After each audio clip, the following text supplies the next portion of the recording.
नमस्कार, राम राम। हरियाणा तक देख रहे हैं आप और मेरा नाम है सोनिया सत्तानीता। जंतर मंतर पर हरियाणा के जो खिलाड़ी बैठे हुए हैं उनको सपोर्ट करने के लिए, सहयोग करने के लिए राज्य के अलग अलग ज़िलों से भी पहलवान आ रहे हैं। मेरे साथ एक पहलवान भाई हैं। भाई कहाँ से आए हैं? बहन जी, सबसे पहले मैं बता दूं, ये हरियाणा की लड़ाई नहीं है। यहाँ पे सिर्फ हरियाणा के नहीं बैठे, मैं दिल्ली से हूँ और मैं पहलवान भी रहा हूँ और खेल प्रेमी भी हूँ। ये लड़ाई जो है ये खेल की है, जिसमें खिलाड़ियों के साथ बड़ा गलत कार्य हो रहा है। उसमें हमारी एक पहलवान बेटी ने आवाज़ उठाई है और उसकी आवाज़ यहाँ ज़ोर शोर से रखी जा रही है, जिसमें हज़ारों के तादाद में पहलवान आए हुए हैं और आज हज़ार हैं, कल लाखों होंगे। आज आपने हरियाणा का नाम लिया है, कल सारा देश इसमें जुड़ जाएगा, क्योंकि बहन बेटी की आवाज़ जहाँ उठाई जाती है वहाँ हमारा देश एक हो जाता है।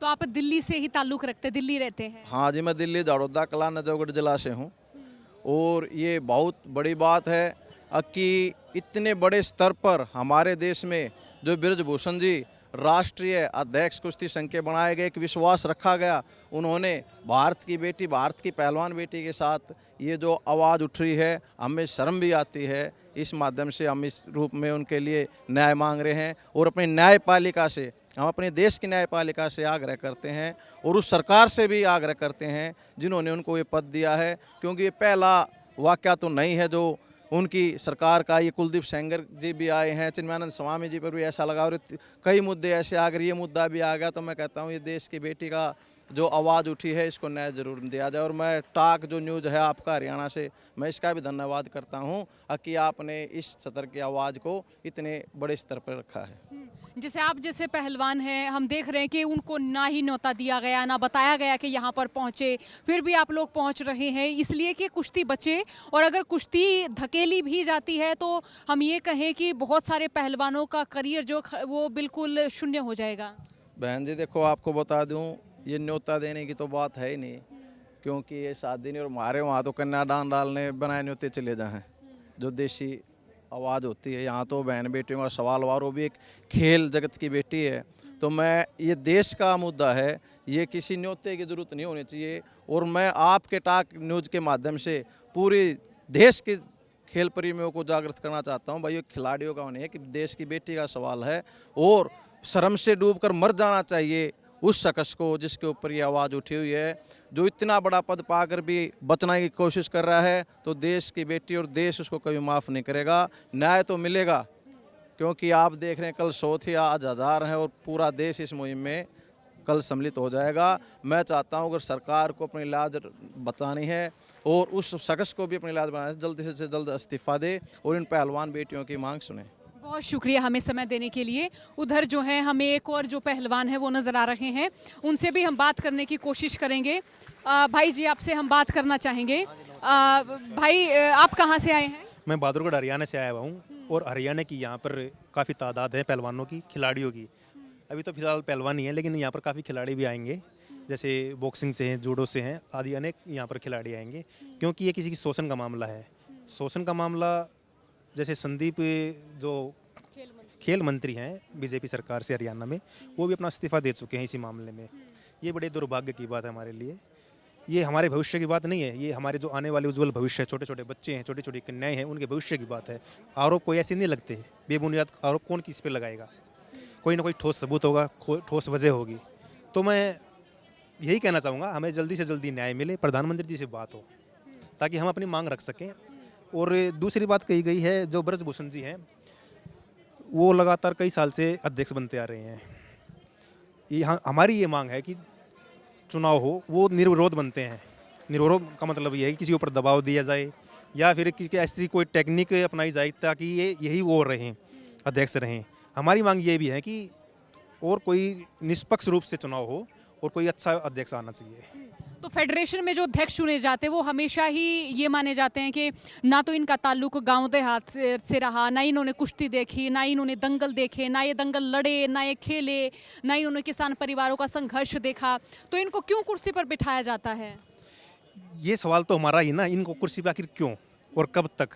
पहले से जो ये राजनीति चली आ रही है कि एक किसी भी अनजान बंदे को जो उस खेल से ताल्लुकात नहीं रखता हो या फिर उनके परिवार में किसी ने ताल्लुकात ना रखा हो, खाली एक वो ऊंचे पद पे है, उनकी अच्छी प्रतिष्ठा है, पैसा है, बाहुबली है, क्या इसी वजह से?